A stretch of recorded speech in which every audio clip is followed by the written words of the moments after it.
Hello friends. तो आज की क्लास के लिए आप सभी रेडी हो ना? हाँ दोस्तों, आज एक बार फिर से हम आपके साथ हाजिर हैं। क्लास 11 के सेकंड चैप्टर के जो मौलिक अधिकार के जो हम स्टडी कर रहे थे, आज हम उसको दोबारा कंटिन्यू करेंगे।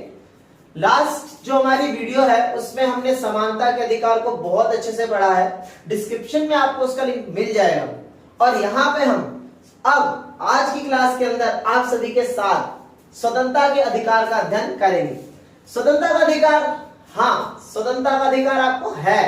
क्या आपको मालूम था? नहीं? अगर नहीं मालूम था तो हम आपको जरूर बताएंगे कि स्वतंत्रता का अधिकार क्या है। बट ये कुछ भी नहीं है। कहने का मतलब कुछ भी जो आप कहते हो ना कि मेरे पास तो सब कुछ अधिकार है, मेरे पास तो सारी स्वतंत्रताएं हैं, तो आपके पास सब कुछ तो है पर कुछ भी नहीं है। दैट्स मीन्स कि यहां पे हम ये देखेंगे कि हमारे पास जो स्वतंत्रता है अक्सर में वो स्वतंत्रता है भी या नहीं। क्या हमारे पास स्वतंत्रता पूरी है या सीमाएं हैं? अगर हमारे पास स्वतंत्रता है तो क्या हम उसका सही तरीके से यूज करते भी हैं या नहीं? सही दोस्तों, अर्थात इसका अर्थ यह है कि आज हम ये समझेंगे कि आखिरकार जो स्वतंत्रता है वो सच में स्वतंत्रता है भी या नहीं, या फिर जो हम कहते हैं ना कुछ भी, वो तो नहीं।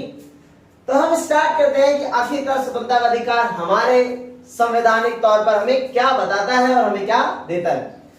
पहली बात, हमारे जो संविधान में अनुच्छेद 19 से लेकर 22 तक हमारे क्या दिए गए हैं? स्वतंत्रता के अधिकार के अनुच्छेद दिए गए हैं। अब जब अनुच्छेद 19 से लेकर 22 तक की बात करते हैं तो हमें स्वतंत्रता के अधिकार कितने दिखाई दे? 4 अधिकार, 19, 20, 21, 22। बट ऐसा नहीं है। अगर आपको ऐसा लगता है कि हमारे पास सिर्फ 4 ही स्वतंत्रता है, तो ऐसा नहीं है। इन स्वतंत्रताओं के 4 अनुच्छेद के अंदर भी बहुत सारी स्वतंत्रताएं आपको मिली हुई है। हम उसको एक एक करके अध्ययन करेंगे कि आखिरकार 19 के अंदर क्या है, 20 के अंदर क्या है, 21 के अंदर क्या है, 22 के अंदर क्या है, ताकि आपको क्लियर कट रहे कि हमारे पास कौन कौन से अधिकार हैं और कौन कौन से अधिकार नहीं है। हम अब पहले अनुच्छेद 19 को देखते हैं और अनुच्छेद 19 में ऐसा क्या है। अनुच्छेद 19 सभी नागरिकों को 6 अधिकार की गारंटी देता है। हाँ, कितने अधिकार? 6 अधिकार। खुश हो गए ना कि हमारे पास तो 6 अधिकार है, हम 6 अधिकारों को यूज करेंगे और किसी को भी उस अधिकारों का यूज करने से रोकेंगे नहीं। तो यस दोस्तों, हमारे पास क्या है? 19 के तहत 6 अधिकार हैं। 6 अधिकार कौन कौन से हैं? पहला, वाक एवं अभिव्यक्ति की स्वतंत्रता। वाक एवं अभिव्यक्ति की स्वतंत्रता का मतलब क्या है? यहाँ पे यह मतलब है कि हम कुछ भी बोल सकते हैं और कुछ भी विचार कर सकते हैं। आपके माइंड में अगर कैसा भी विचार आ रहा हो तो आप उसको प्रदर्शित कर सकते हैं। दूसरा, शांतिपूर्वक एवं निरायुध सम्मेलन का अधिकार। अर्थात आप अगर कहीं पर मीटिंग करना चाहते हो तो ऐसा नहीं कि वहां पे जाके चाकू छुरी ले जा रहे हो और वहां पे जाके इकट्ठा होकर बोल रहे हो कि हम तो सम्मेलन कर रहे हैं। नहीं दोस्तों, ऐसा नहीं किया जा सकता। ये सब तो गैर कानूनी है और ना ही हम इसको प्रमोट करेंगे और ना ही आप इसको प्रमोट करोगे। हमें सम्मेलन करने का अधिकार तो है, परंतु कैसा? शांतिपूर्ण तरीके से आप चुपचाप गाय बन के जाओ, वहां पे चुपचाप बैठो और वो आपका सम्मेलन कहलाएगा, ना कि हथियारों के साथ आपका वो सम्मेलन कहलाएगा। तीसरा है संघ बनाने का अधिकार। संघ बनाने का अधिकार दैट मीन्स कि आप क्या कर सकते हो? 4-5 लोगों का अपना ग्रुप बना सकते हो। जैसे आप व्हाट्सएप ग्रुप बना लेते हो, फेसबुक ग्रुप बना लेते हो, कोई आपको मना करता है? नहीं ना करता। वैसे ही हमारे देश में सभी को इस बात का अधिकार है कि वे लोग अपने हिसाब से अपना ग्रुप बना सकते हैं। पर अगर आप ये कहो कि आप लड़की की आईडी बना लो और उससे ग्रुप बना लो, तो ये सब तो गैर कानूनी देखा जाएगा कि आप तो फ्रॉड कर रहे हो। वैसे ही देश में देशद्रोह वाले कभी भी ग्रुप नहीं बना सकते हैं। चौथा जो हमारा अधिकार है 19 घ का, भारत के राज्य क्षेत्र में सर्वत्र अबाध संचरण का अधिकार। मतलब कहने का कि भारत के अंदर कहीं पर भी आप क्या कर सकते हो? घूम सकते हो, जा सकते हो, इधर उधर क्या कर सकते हो? घूम सकते हो। पर अगर आप ये सोचो कि मुझे तो घूमते घूमते एक छत से दूसरे छत पे जाना है बिना कूदे, तो ऐसा नहीं हो सकता। आपको नीचे उतर कर ही जाना होगा। आपको इतनी स्वतंत्रता नहीं है कि आप सुपरमैन बन जाओगे और उड़ के कहीं भी चले जाओगे। तो इतनी स्वतंत्रता आपके पास नहीं है।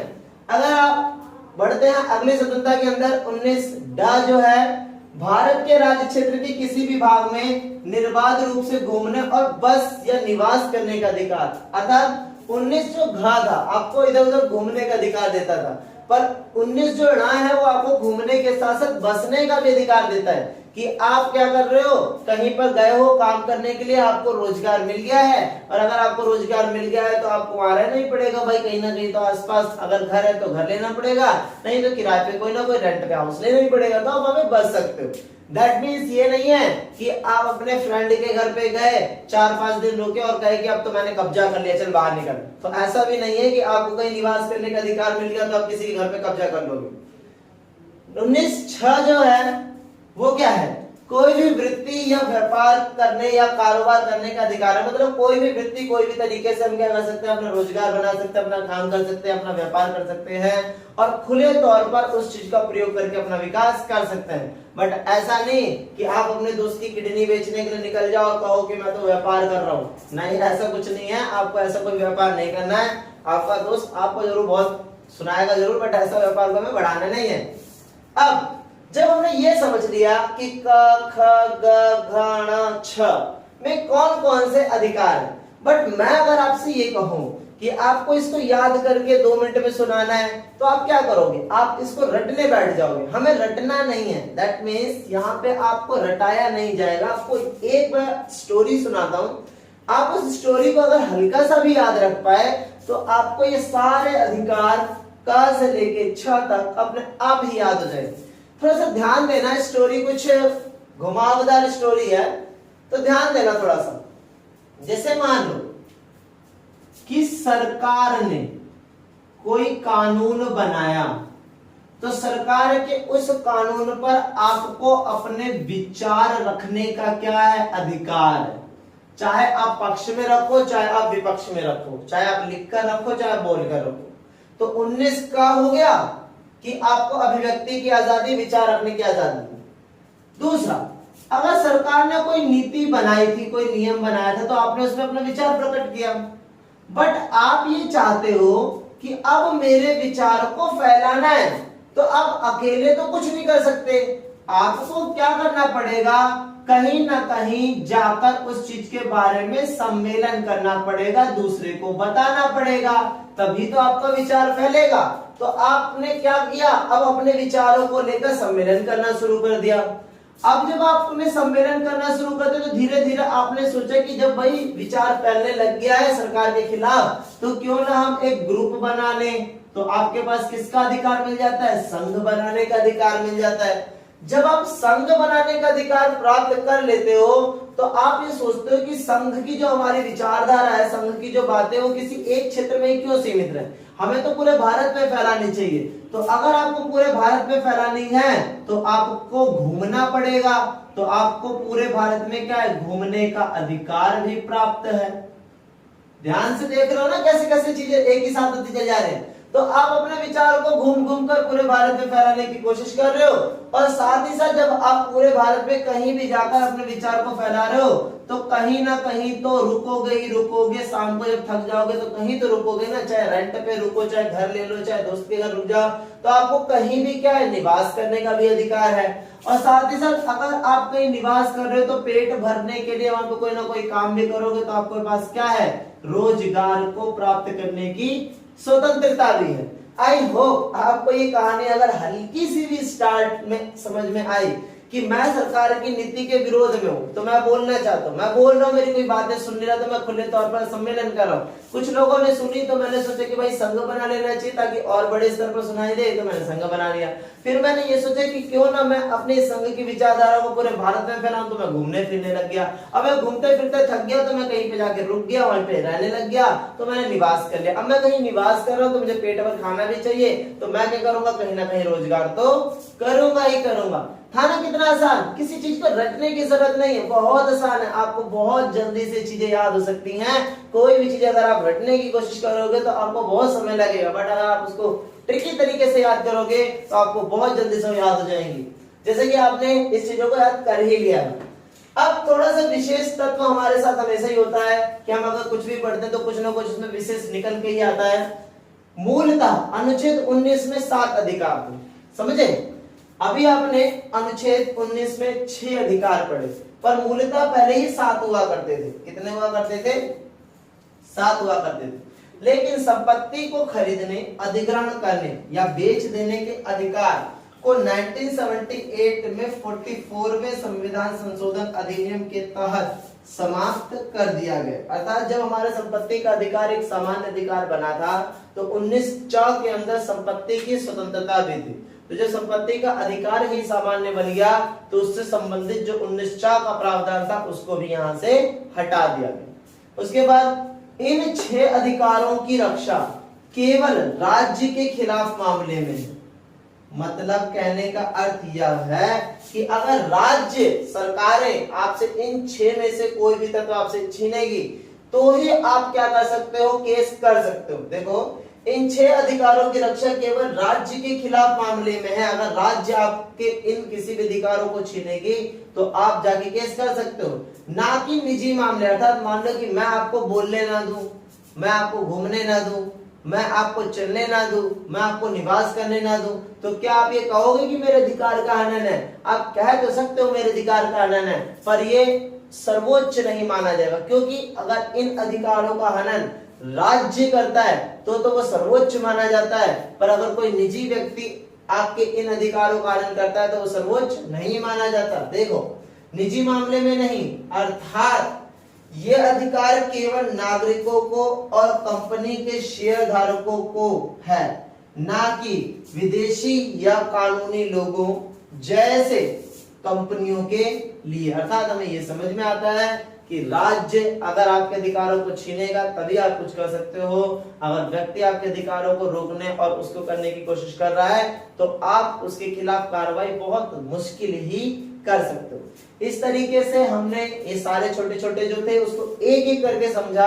अब हम 19 का ख ग घ झ को है उसको एक एक करके क्लियर तरीके से समझेंगे कि आखिरकार इनके अंदर जो आप स्वतंत्रता समझ रहे हो ना, जिसको मैं कुछ भी कहा था, तो इसमें कुछ भी स्वतंत्रता नहीं है, बहुत सारी सीमाएं भी हैं। तो हम अब एक एक करके पढ़ते हैं और देखते हैं अगले टॉपिक की तरफ कि 19 का अंदर हमारे को कौन कौन सी स्वतंत्रता दी गई है।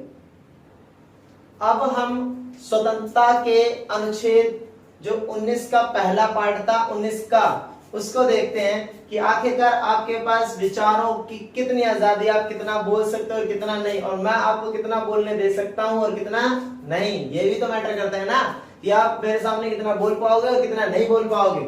तो देखते हैं आपको कितना अधिकार प्राप्त है और कितना अधिकार प्राप्त नहीं है। तो वाक एवं अभिव्यक्ति की स्वतंत्रता अनुच्छेद 19 का में है।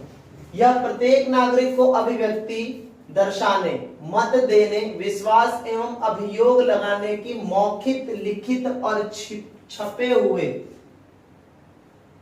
छपे हुए मामलों पर स्वतंत्रता देते हैं। कहने का अर्थ यहाँ पर यह है कि अगर आपको अपना कोई भी विचार, कोई भी बात रखनी हो, अपना कोई भी चीज प्रकट करनी हो, तो आप लिखकर, बोलकर, चित्रों के माध्यम, इशारों के माध्यम से, किसी भी माध्यम से आपको रोका नहीं जाएगा। और मैं भी आपको नहीं रोक रहा, आपको जो बोलना है आप बोलिए, जो आपको लिखकर बोलना है लिखकर बोलिए, कमेंट पे, फोटो करके बोलना है तो आपको फेसबुक पे हमारा जो पेज है वहां पे बोल सकते हो, इंस्टा पे हमारा पेज है वहां पर बोल सकते हो। आपके भी थोड़ा भी व्यक्ति हमने रोकी है, आप भी बोल सकते हो, आप भी जुड़िए हमसे। अब इसमें आपको कौन कौन सी स्वतंत्रता है? अपने या किसी अन्य के विचारों को प्रसारित करने का अधिकार। मैं अपने बातें भी फैला सकता हूँ और किसी और के बारे में भी बातें बता सकता हूँ। हाँ दोस्तों, अगर मैं अपने बारे में आपको बता रहा हूँ तो आप मेरे बारे में भी बता सकते हो। प्रेस की स्वतंत्रता, आपको प्रेस की स्वतंत्रता है। हमारा जो देश का चौथा स्तंभ है, राजनीति का जो चौथा, प्रशासन का जो चौथा स्तंभ है वो है प्रेस। फिर तीसरा आप देखोगे सरकारी गतिविधियों की जानकारी का अधिकार, कि सरकार क्या कर रही है क्या नहीं कर रही है इसकी जानकारी का आपके पास अधिकार है, जिसको कहते हैं राइट टू इंफॉर्मेशन, RTI। हाँ दोस्तों, आपके पास ये इंफॉर्मेशन लेने का अधिकार है कि सरकार क्या कर रही है, कौन सा अधिकारी क्या कर रहा है, और अगर कोई अधिकारी अपना काम नहीं कर रहा है तो उसे अपना ब्यौरा आपको देना ही पड़ेगा। फिर शांति का अधिकार, आपके पास पूर्ण विचार है कि आप किसी भी तरीके से अपने मन को शांत कर सकते हैं, पर ये नहीं कि किसी के मन को अशांत करके आप शांति खोजने की कोशिश कर रहे हो। तो ऐसा तो मैं भी आपको नहीं करने दूंगा, तो आप अपने आप से कैसे कर पाओगे? राज्य वाक एवं अभिव्यक्ति की स्वतंत्रता पर उचित प्रतिबंध लगा सकता है। अर्थात इसका अर्थ यह है कि ऐसा नहीं है आपको कुछ भी 10 मिनट कुछ भी बोलने का अधिकार नहीं मिल गया है कि आप कुछ भी खुलेआम बोले जा रहे हो। राज्य जो हमारी सरकारें हैं, जो संसद है, आपके बोलने के अधिकार पर भी कुछ क्या कर सकते हैं, प्रतिबंध लगा सकते हैं, कुछ क्या कर सकते हैं, आपको रोकने की कोशिश कर सकते हैं। बट कैसे? देखो, अगर आपकी कोई बात देश की एकता को, संप्रभुता को, राज्य की सुरक्षा को, विदेशी राज्य से मित्रवत संबंधों को, सार्वजनिक आदेशों को, नैतिकता की स्थापना में न्यायालय के अवमानना, किसी अपराध में संलिप्त आदि का कोई भी आभास होता है कि आप देश तोड़ने की बात कर रहे हो, आप हिंसा फैलाने की बात कर रहे हो, आप संप्रभुता को खतरे में डाल रहे हो, संवैधानिक स्थितियों का सम्मान नहीं करने की बात फैला रहे हो, तो ऐसी कोई भी बात जो देश के हित में ना हो और आप उस बात को खुले तौर पर कुछ भी बोलते हुए फैलाते चले जा रहे हो, कुछ भी बोलते हुए फैलाते चले जा रहे हो, तो संविधान भी आपको इस बात की इजाजत नहीं देता। हाँ दोस्तों, तो 19 का में जो था वो हमने देखा, पढ़ा, समझा। अब इसके बाद जो अगला है वो क्या है? 19 खा है। तो 19 खा के अंदर क्या है? हमारे पास शांतिपूर्ण सम्मेलन करने का अधिकार है। तो हम 19 खा को देखेंगे कि आखिरकार 19 खा में जो शांतिपूर्ण सम्मेलन करने का अधिकार है वो किस तरीके से काम करता है। अभी हमने बात करी कि अनुच्छेद जो खा है वो शांतिपूर्ण सम्मेलन का अधिकार की बात कर रहा है। तो किसी भी नागरिक को बिना हथियार के शांतिपूर्वक संगठित होने का अधिकार है। इसमें शामिल क्या है? मतलब आप कहीं पर भी संगठित हो सकते हो, कहीं पर भी क्या हो सकते हो, शांतिपूर्ण तरीके से इकट्ठा हो सकते हो। पर इसमें ऐसा नहीं है कि आप कहीं पर भी किसी भी तरीके से खड़े हो सकते हो। पर देखो कैसे, आप कैसे सभी के साथ खड़े रह सकते हो, कैसे अपनी मीटिंग बुला सकते हो। सार्वजनिक बैठकों में भाग लेने का अधिकार एवं प्रदर्शन दोनों आप कर सकते हो। इस स्वतंत्रता का उपयोग केवल सार्वजनिक स्थानों पर ही बिना हथियार के किया जाएगा। ऐसा नहीं कि आप कहीं पर भी प्रदर्शन कर रहे हो, ऐसा नहीं कि आप कहीं पर भी क्या कर रहे हो, मीटिंग कर रहे हो, ऐसा नहीं है। आपको सार्वजनिक स्थान पर ही मीटिंग करने का मौका मिलेगा जहां पर खुले तौर पर सभी लोग आ सके। दूसरी बात, वहां पर आप किसी भी प्रकार के हथियारों को नहीं रख सकते, किसी प्रकार के हथियारों का प्रयोग नहीं कर सकते हो। इसी के साथ साथ आगे क्या है कि सार्वजनिक बैठकों में भाग लेने का अधिकार एवं प्रदर्शन, इस स्वतंत्रता का उपयोग केवल सार्वजनिक भूमि पर ही कि हथियारों के बिना किया जा सकता है, या व्यवस्था, हिंसा, अव्यवस्था, गलत संगठन एवं सार्वजनिक शांति भंग के लिए नहीं है। मतलब ऐसा नहीं है कि आपको अगर सम्मेलन करने का अधिकार दे दिया, कहीं भी जमा होने का अधिकार दे दिया तो आप अशांति फैला दो, अव्यवस्था फैला दो, हिंसा फैला दो। ऐसा अधिकार हमारा भारतीय संविधान आपको नहीं देता कि आप कहीं पर भी जमा हो गए कर मारो मारो सबको मारो, नहीं, ऐसा नहीं कर सकते। आप शांतिपूर्ण तरीके से इकट्ठा हो सकते हो, इसके अतिरिक्त आप इकट्ठा नहीं हो सकते। संविधान भी आपको मना कर देगा। फिर अगर थोड़ा और आगे देखें तो राज्य संगठित होने के अधिकार पर दो आधारों पर प्रतिबंध लगा सकता है। मतलब ऐसा है कि राज्य आपको कहीं इकट्ठा नहीं भी होने दे सकता, ऐसी भी स्थितियां। तो ऐसा कब होगा कि अगर आप ऐसी कभी कोई मीटिंग कर रहे हो, ऐसा कभी कोई सम्मेलन कर रहे हो जिससे राष्ट्र की एकता और अखंडता खतरे में आ गई है, हमारे सार्वजनिक हित खतरे में आ गए हैं, हमारी यातायात की स्थिति खतरे में आ गई है। अगर ऐसा कभी होगा तो स्थितियां इस तरीके से बढ़ने लग जाएंगी कि सरकारें भी आपको क्या कर देंगी, वहां पे जमा होने से रोक देंगे। आपने देखा होगा कई बार कि कई सारे लोग प्रदर्शन करते करते रोड के बीच में आ जाते हैं, तो वहां पे पुलिस वाले इकट्ठा हो जाते हैं, पुलिस वाले उनको उठा के वैन में भरते हैं, जेलों में ले जाते हैं, उधर उधर ले जाते हैं, ताकि वहां पे अव्यवस्था को सुलझाया जा सके। क्यों? आपको अधिकार तो है प्रदर्शन करने का, पर आप सार्वजनिक स्थान में करो जहां पर सभी लोग खुले तौर पर बैठ सके। ऐसा नहीं कि किसी के अधिकारों को आप रोककर अपने अधिकारों का प्रयोग करोगे तो सरकार, राज्य, संविधान भी आपको ये अधिकार नहीं देती। लास्ट में क्या लिखा है? भारत की लास्ट में क्या, अधिक आपराधिक व्यवस्था की धारा 144 1973, मतलब धारा 144 होती है ना, वो 1973 के अत्यंत एक न्यायाधीश किसी संगठित बैठक को किसी व्यवधान के खतरे के तहत रोक सकता है। हो सकता है कि आप मीटिंग बुला रहे हो और हो सकता है कि भाई न्यायालय को ये पता लग जाए या व्यवस्था को ये पता लग जाए कि वहां पे कोई ना कोई खतरा हो सकता है, तो आपकी उस मीटिंग को रद्द भी किया जा सकता है, भले ही आपके पास अधिकार हो चाहे ना हो। तो आपने देखा कि अनुच्छेद 19 भी आपको काफी सारे अधिकार देता है कि आप शांतिपूर्ण सम्मेलन कर तो सकते हो, मिल तो सकते हो, बैठक कर सकते हो, सभी को बुला भी सकते हो, परंतु बहुत सारे प्रतिबंध भी लगाता है कि आप कहीं भी ऐसे ही नहीं बैठ सकते, आप देश को तोड़ने के लिए नहीं जमा हो सकते, आप देश में हिंसा फैलाने के लिए जमा नहीं हो सकते। इसी के साथ 19 खा पूरा हो जाता है और अब हम अगला जो इसका 19 गा जो है उसको देखते हैं कि 19 गा में क्या महत्वपूर्ण हमें अधिकार दिया गया है। अभी तक हमने अनुच्छेद 19 का जब खा पढ़ा तो उसके अंदर शांतिपूर्वक सम्मेलन करने का अधिकार पढ़ा था हमने, और अब हम अनुच्छेद 19 का गा पढ़ेंगे और अब है संगम या संघ बनाने की स्वतंत्रता। अर्थ मतलब यह है कि आप क्या कर सकते हो, संगठन बना सकते हो, ग्रुप बना सकते हो, समूह बना सकते हो, आपको कोई रोक नहीं सकता। परंतु बस इतनी सी बात होगी कि वह जो संगठन आप निर्माण कर रहे हो वह संगठन देश विरोधी नहीं होना चाहिए, राष्ट्र विरोधी नहीं होना चाहिए, हमारी संप्रभुता के लिए खतरा नहीं होना चाहिए। जैसे कि हम आतंकवादी संगठन बना लेते हैं। हाँ दोस्तों, आपके पास भी एक आतंकवादी संगठन होगा ना? नहीं है? हाँ, हमारे पास तो हम बचपन में बहुत खुरापात करते थे, तो हम जब बचपन में बहुत खुरापात करते तो हमें आतंकवादी ही कहा जाता था। तो दोस्तों शायद आपको भी याद आ गया हो। तो बट ऐसे जो है संगठन का निर्माण नहीं किया जा सकता जो हमारे देश के अंदर राष्ट्र विरोध को बढ़ावा देते हो, या हमारी संप्रभुता के लिए खतरा हो, या हमारे लोकतंत्र के लिए खतरा हो। ऐसे कोई भी संगठन जो हमारे राष्ट्र के लिए खतरा है उसको बनाया नहीं जा सकता। तो देखते हैं कि कैसे लिखा है हमने। सभी नागरिकों को सभा, संघ अथवा सहकारी समितियां गठित करने का अधिकार होगा। इसमें शामिल है मतलब सभी को अपनी समितियां, संघ, दल, समूह, गठबंधन सब कुछ बनाने का अधिकार है। पर इसमें क्या क्या शामिल होगा? देखो, राजनीतिक दल बनाने का अधिकार बना सकते हो आप, कंपनी, साझा फर्म एक दूसरे के साथ मिलकर कंपनी खोल सकते हो, समितियां बना सकते हो, क्लब बना सकते हो, संगठन कर सकते हो, व्यापार का अधिकार का संगठन का मतलब व्यापारिक संगठन भी बना सकते हो।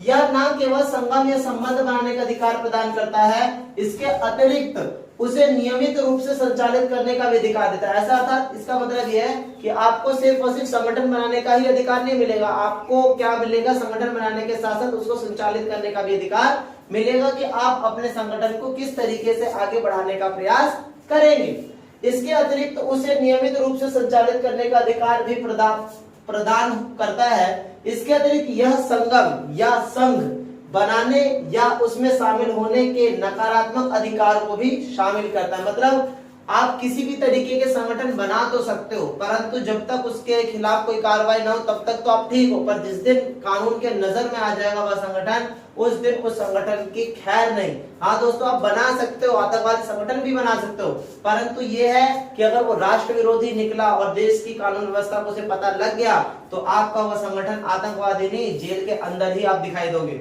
तो आप नकारात्मक संगठन भी बना सकते हो, सकारात्मक संगठन भी बना सकते हो। संगठन बनाने से किसी को रोका नहीं गया, पर हाँ हमें अपने राष्ट्र की एकता, अखंडता, संप्रभुता की सुरक्षा करते हुए ही संगठन का निर्माण करना चाहिए। तो यही बात यहाँ पर लिखी है सीमाओं में कि इस अधिकार पर भी राज्य द्वारा युक्तियुक्त प्रतिबंध लगाया जा सकता है। इसके आधार है भारत की एकता, अखंडता एवं संप्रभुता आदि। इन प्रतिबंधों को आधार है कि नागरिकों को कानूनी प्रक्रियाओं के तहत कानून सम्मत उद्देश्यों के लिए संगम या संघ बनाने का अधिकार है, तथापि किसी संघ की स्वीकारोक्ति मूल अधिकार नहीं है। मतलब कहने का मीन्स यही है कि आपको संगठन बनाने का अधिकार तो है, वो मूल अधिकार भी है, पर ऐसा नहीं कि आपको संगठन बनाने का मूल अधिकार दे दिया तो इसका मीन्स ये नहीं हुआ कि आप किसी भी तरीके के संगठन बना लो। ठीक है, तो इस तरीके से आप इस चीज का ध्यान रखना कि आपको 19 ग में संघ बनाने की स्वतंत्रता तो दी है, संगम बनाने की स्वतंत्रता दी है, पर राष्ट्र के विरोध को लेकर किसी भी संगठन का निर्माण नहीं किया जा सकता। इस तरीके से हमने 19 ग को बहुत अच्छे से समझा। अब जो अगला टॉपिक है, अगला जो है जो हमारा अधिकार है, हम उसको देखेंगे कि हमारा अगला जो अनुच्छेद है उसकी तरफ हम देखने का प्रयास करते हैं। तो देखते हैं कि अगला जो 19 घा जो है, जो 19 घा है हमारा, जो 19 घा है हमारा क्या है कि हमारा जो अनुच्छेद है, अब हम अनुच्छेद 19 घा को देखते हैं।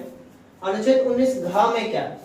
अबाध संचरण की स्वतंत्रता। अबाध संचरण का अर्थ है कि आप भारत के अंदर कहीं भी बिना रोक टोक के, बिना किसी के मना करे स्वतंत्र रूप से घूम सकते हो। हाँ दोस्तों, आपको कोई रोकेगा नहीं, आपको कोई मना नहीं करेगा। चाहे आप इंडिया गेट में जाओ, चाहे लाल किले में जाओ, चाहे आप जाके तिरुवल्ली में चले जाओ या मनाली चले जाओ या जम्मू कश्मीर चले जाओ, कोई कहीं नहीं रोकेगा। आप निर्बाध रूप से कहीं भी आचरण कर सकते हैं, आपको कोई रोकने वाला नहीं है।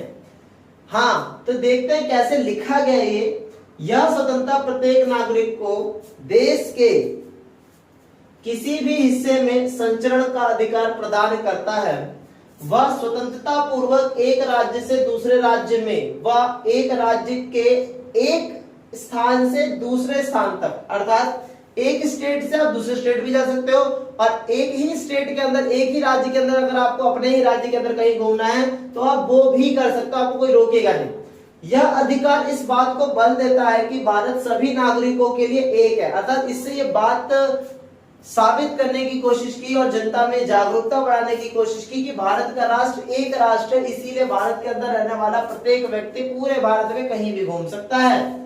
इसका उद्देश्य राष्ट्रीय सोच को बढ़ावा देना है, ना कि संकीर्णता को। इसका उद्देश्य क्या था कि देश में जब प्रत्येक व्यक्ति पूरे भारत में कहीं भी घूम पाएगा तो सारे व्यक्ति अपने राष्ट्र को जान पाएंगे, अपने किसी क्षेत्र से हमेशा नहीं टिके रहेंगे कि यही हमारा देश है। नहीं, हमारा देश बहुत बड़ा है। आप बिहार से निकल के जाइए, यूपी से निकल के जाइए, तमिलनाडु से निकल के जाइए मिजोरम, तो यहाँ चारों तरफ हमारा ही देश है। तो आप संकीर्ण विचारधारा में ना रहकर एक बहुत बड़ी फैली हुई विचारधारा का प्रयोग कर सकते हो, पूरे भारत में अपने राष्ट्रीय गर्व के साथ घूम सकते हो। पर इसमें भी कुछ सीमाएं हैं। इस स्वतंत्रता पर उचित प्रतिबंध लगाने के दो कारण है, एक आम लोगों का हित, एक तो ये कि कुछ तरीके, कुछ ऐसी स्थितियां जहाँ पे आम लोगों को बचाने के लिए सीमाएं लगानी पड़ती हैं, और दूसरा अनुसूचित जाति की सुरक्षा के लिए। ऑब्वियस सी बात है, जो जंगलों में जनजाति रह रही है, अगर वहां पर भी लोग घूमते घामते पहुंच गए और वहां पे जमीनें खरीदने लग गए, अपनी भाषा को फैलाने लग गए, अपनी संस्कृति को फैलाने लगे, तो क्या होगा? उनकी खुद की जो संस्कृति, उनकी खुद की जो भाषा, उनकी खुद की जो परंपरा है वो धीरे धीरे लुप्त हो जाएंगी। और अगर ऐसा होगा तो पृथ्वी पे जो बहुत सारी जनजातियां हैं और भारत में जो बहुत सारी जनजातियां हैं वो खत्म सी हो जाएंगी। इसीलिए ये कहा गया कि जनजाति क्षेत्रों में बाहर के लोगों के प्रवेश को उनकी विशेष संस्कृति, भाषा, रिवाज और जनजाति प्रावधानों के तहत प्रतिबंधित किया जा सकता है ताकि उनका शोषण ना हो सके। इससे बात साबित होती है कि जनजाति क्षेत्र में हर कोई नहीं जा सकता। दो भाग होते हैं, आंतरिक और बाह्य। बाह्य कैसे? देश में वापस आने का अधिकार। देखो बहुत सारे ऐसे लोग होते हैं जो बाहर विदेश में चले जाते हैं, किसी कारणवश फंस जाते हैं, तो उनको भी अपने देश में आने का बिल्कुल अधिकार और देश से यहाँ से जाने का भी बहुत अधिकार है, और वे अपनी कानूनी प्रक्रिया पूरी करके आ भी सकते हैं और जा भी सकते हैं। देखो अनुच्छेद 19 मात्र पहले भाग की सुरक्षा करता है। अनुच्छेद 19 जो है वो पहले वाले आंतरिक की सुरक्षा करता है, जबकि अनुच्छेद 21 प्राण और दैहिक स्वतंत्रता का अधिकार के तहत व्याख्या करता है। मतलब 19 जो है वो स्वतंत्रता को सुरक्षित रखता है, जबकि 21 जो है वो दूसरे भाग में आती है। क्योंकि विदेशों में क्या होता है, जब भी कभी हमले हो रहे होते हैं, जब भी कभी वहां पे दंगा फैल रहा होता है, विवाद हो रहा होता है, तभी भारतीय लोग क्या होते हैं, काफी सारी समस्याओं से जूझ रहे होते हैं, तभी उनको सुरक्षित, उनकी जान को बचाने का जब माजरा आता है तो उसकी देह की स्वतंत्रता की बात आती है। इसीलिए जो दूसरा वाला है वो अनुच्छेद 21 के तहत आता है। इस तरीके से आपने अनुच्छेद घ को भी बहुत अच्छे तरीके से समझा होगा।